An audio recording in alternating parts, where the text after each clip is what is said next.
السلام عليكم ورحمة الله وبركاته. ازيكم يا أحلى متابعين؟ تعالوا نعمل النهاردة كفتة الفراخ بطريقة سهلة وبسيطة وجميلة وصحية. المكونات كلها تبقى من البيت، طبعا علشان احنا برضو ممكن ان احنا نوفر، هنزود الخضار بتاعنا شوية، طبعا ما فيش مشكلة. لان طبعا احنا كلنا بنمر طبعا بظروف احنا عارفينها في قلب بيتنا، فممكن ان احنا نعملها بطريقة ان احنا نوفر في الفراخ، تدي لنا وجبة 2 3. انا هنا مستعملة صدرين لفرختين كبار ومقطعاهم مكعبات طبعا بعد ما خليتهم من العظم. مستعملة 4 بصلات كبار، ومعايا برضو 4 حبايات بطاطس. معانا 10 فصوص توم. معانا فلفل أخضر حامي أو بارد حسب ما بتحبي طبعا في الأكل. طبعا احنا هنا لو زودنا الخضار زي ما احنا قلنا هيديلنا كمية كبيرة، بس في نفس الوقت انت بتعملي حاجة صحية لولادك في بيتك بطريقتك. تعملي منها سندوتشات للفطار للعشاء، تجهزيها جنب مكرونة جنب شيبسي. بيبقى عندك توفير، وكلنا بنحاول ان احنا نوفر على قد ما نقدر ونستخدم الحاجة وتكفينا مرة واتنين. تعالوا يا حبايبي بقى نفرم المكونات بتاعتنا ديت. هنفرمها كلها مع بعضها طبعا، وهنخلطها بالخضار بتاعنا، والله بتديلنا كمية موفر معاكي في نفس الوقت. بعد ما فرمنا الخضار والفراخ بتاعتنا كده زي ما احنا شايفينها يا حبايبي، هنبتدي بقى ان احنا نضيف لها.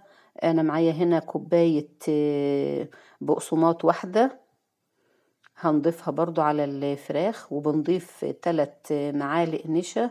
طبعا حسب ما انتي مستخدمة الفراخ، لو انتي عاملة صدر الفرخة واحدة هنقسم المكونات دي. انا هنا قلت انا مستخدمة صدرين لفرختين كبار، فانا مزودة الكمية زي ما احنا شايفين كده.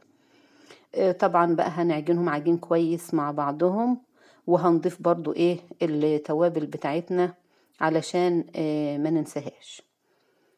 ومش هنزود في البقسماط، هي كوباية واحدة على الخضار والفراخ اللي احنا استخدمناها، علشان برضو ما تبقاش طعمها ان البقسماط باين فيها. احنا عايزين برضو طعم الفراخ يبان في الاكل وفي الكفتة اللي احنا بنعملها. والله بتديكي نتيجة حلوة قوي، وبتعملي منها احلى سندوتشات للفطار والعشاء زي ما احنا قلنا، او تعملها جنب طبق مكرونة وشيبسي للغدا، بتوفر معاكي برضو. هنضيف هنا بقى التوابل بتاعتنا، طبعا الملح حسب الرغبة، وبنضيف كزبرة وكمون مطحونين مع بعض. بتضيفي بقى انت كل التوابل اللي انت بتحبيها. بنضيف فلفل اسمر وشطة برضو للي بيحب الشطة. اي توابل انت عايزاها ضيفيها للكفتة بتاعتك. هنقلب بقى الكفتة كويس قوي. شوفوا يا حبايبي ادت لنا كمية حلوة. انا عملت بيها 3 اكلات والله كبار، بسم الله ما شاء الله. يعني الاكلة ديت ممكن انا احمر منها برضو اليومين، او احمر منها للفطار وللغدا، لان هي هتديكي كمية كويسة. لو عايزة تعينيها بقى في الفريزر وتجهزي مثلا وجبة للأكل عادي وتعيني الاتنين في الفريزر، مفيش مشكلة، وقت ما بتحتاجيهم بتخرجيهم وتستخدميهم. هنعبيهم في أطباق، وبعد كده بتحطوهم في أكياس أو تغلفيهم بالطريقة اللي تريحك. المهم ان انتي عملتي من الصدرين بتوع الفراخ، عملتي كمية كبيرة، قسمت منها 3 وجبات، والوجبة ممكن استخدمها انا اصلا لأكلتين، طبعا حسب افراد عيلتك بقى وحسب ما هتستخدمي.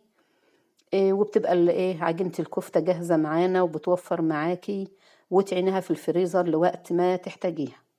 اتمنى يا حبايبي ان الطريقة تعجبكم، وان الفيديو يكون نال اعجابكم، وما تنسوش الاشتراك في القناة، وبألف صحة وعافية يا رب. وأحلى كفتة فراخ بطريقة سهلة وبسيطة وصحية وجميلة، وبألف هنا وشفا. وإن شاء الله نقدم برضو فيديو لما نيجي نقلي الكفتة، لأن فيه ناس بتقول لما باجي أحمرها الكفتة بتفتح مننا، في تكات صغيرة كده هنعملها، وإن شاء الله تكون النتيجة كويسة وتعجبكم بإذن الله. وأحلى كفتة فراخ وبألف صحة وعافية يا رب.